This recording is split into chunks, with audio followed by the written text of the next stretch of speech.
clay slab and stick, wax tablet and ivory stylus, slate and chalk, paper and pencil, whiteboard and marker, all different materials used to master procedural knowledge and become conceptually proficient. Think back to earlier in our training session when we introduced this flowchart. We are now at the last procedure, use paper and pencil. We are following the path in green.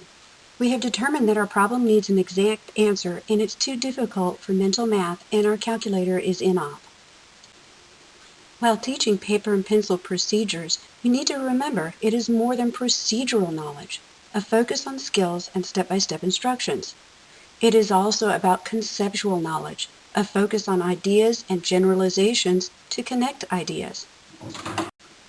The paper and pencil section is broken down into several subsections of Chapter 10. Let's consider each of these topics in turn.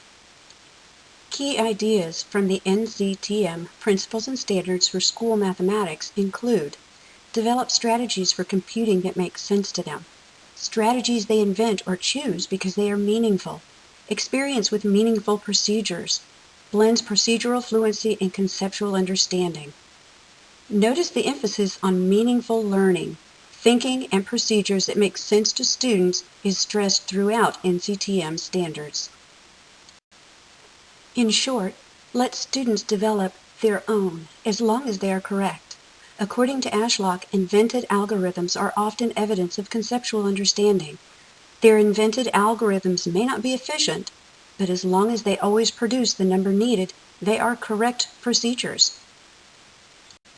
We need to understand the difference between developmental and corrective instruction.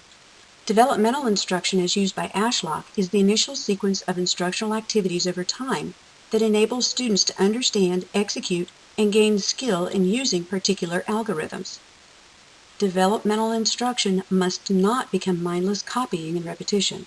We need to encourage students to think and reflect on how the new concept relates to already known ideas.